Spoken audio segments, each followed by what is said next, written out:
ರಾಜ್ಯದಲ್ಲಿ ಜೋರಾಗ್ತಾ ಇದೆ ಮುಖ್ಯಮಂತ್ರಿ ಬದಲಾವಣೆಯ ಚರ್ಚೆ. ಬೀದರ್ನಲ್ಲಿ ಸಚಿವ ದಿನೇಶ್ ಗುಂಡೂರಾವ್ ಈ ವಿಚಾರಕ್ಕೆ ಸಂಬಂಧಪಟ್ಟಂತೆ ಪ್ರತಿಕ್ರಿಯೆಯನ್ನು ಕೊಟ್ಟಿದ್ದಾರೆ. ಇಂತಹ ವಿಚಾರಗಳನ್ನು ಪಕ್ಷದ ವರಿಷ್ಠರು ಮಾತನಾಡ್ತಾರೆ ಅಂತ ಹೇಳಿದ್ದಾರೆ. ನಾವ್ಯಾರೂ ಅದರ ಬಗ್ಗೆ ತಲೆ ಕೆಡಿಸಿಕೊಳ್ಳುವಂಥ ಅವಶ್ಯಕತೆ ಇಲ್ಲ. ಸಿಎಂ ಬದಲಾವಣೆ ವಿಚಾರಕ್ಕೆ ಚರ್ಚೆಯ ಅವಶ್ಯಕತೆ ಇಲ್ಲ ಅಂತ ಹೇಳಿದ್ದಾರೆ. ಒಬ್ಬರ ಹೇಳಿಕೆಯಿಂದ ಅನವಶ್ಯಕ ಚರ್ಚೆಗಳು ಆಗುತ್ತಾ ಇವೆ. ನಮ್ಮಲ್ಲಿ ಗೊಂದಲವಿಲ್ಲ, ನಾವೆಲ್ಲರೂ ಒಂದಾಗಿ ಇದ್ದೇವೆ.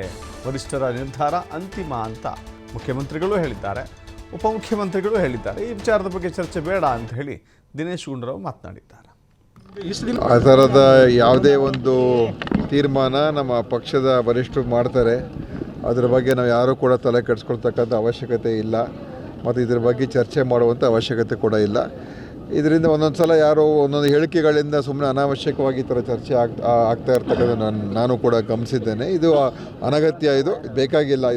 ಇದು ಏನೇ ಇದ್ದರೂ ಹೈಕಮಾಂಡ್ ಅವ್ರ ತೀರ್ಮಾನ, ಅದರ ಪ್ರಕಾರ ಎಲ್ಲರೂ ಹೋಗ್ತೀವಿ ಅಂತ CM ಅವರು ಹೇಳಿದ್ದಾರೆ, ಅಧ್ಯಕ್ಷರು ಆವಾಗಲೇ ಹೇಳಿದ್ದಾರೆ. ಸೊ ಅದರಿಂದ ಇದ್ರ ಬಗ್ಗೆ ಚರ್ಚೆನೇ ಆಗ್ತಾ ಇಲ್ಲ. CM ಚೇಂಜ್ ಆಗ್ತಾರೆ ಅಂತ ಕೆಲವೊಬ್ರು DK ಶಿವಕುಮಾರ್ ಸಪೋರ್ಟ್ ಮಾಡ್ತಾ ಇದ್ದಾರೆ. ಇದ್ರ ಬಗ್ಗೆ ನಿಮಗೆ ಇಷ್ಟು ದಿನ ಆ ಥರದ ಯಾವುದೇ ಒಂದು ತೀರ್ಮಾನ ನಮ್ಮ ಪಕ್ಷದ ವರಿಷ್ಠರು ಮಾಡ್ತಾರೆ.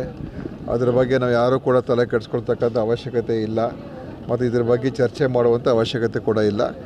ಇದರಿಂದ ಒಂದೊಂದು ಸಲ ಯಾರೋ ಒಂದೊಂದು ಹೇಳಿಕೆಗಳಿಂದ ಸುಮ್ಮನೆ ಅನಾವಶ್ಯಕವಾಗಿ ಈ ಥರ ಚರ್ಚೆ ಆಗ್ತಾ ಇರ್ತಕ್ಕಂಥ ನಾನು ಕೂಡ ಗಮನಿಸಿದ್ದೇನೆ. ಇದು ಅನಗತ್ಯ, ಇದು ಬೇಕಾಗಿಲ್ಲ. ಇದು ಏನೇ ಇದ್ದರೂ ಹೈಕಮಾಂಡ್ ಅವ್ರ ತೀರ್ಮಾನ, ಅದರ ಪ್ರಕಾರ ಎಲ್ಲರೂ ಹೋಗ್ತೀವಿ ಅಂತ CM ಅವರು ಹೇಳಿದ್ದಾರೆ, ಅಧ್ಯಕ್ಷರು ಆವಾಗಲೇ ಹೇಳಿದ್ದಾರೆ. ಸೊ ಅದರಿಂದ ಇದ್ರ ಬಗ್ಗೆ ಚರ್ಚೆನೇ ಆಗ್ತಾ ಇಲ್ಲ.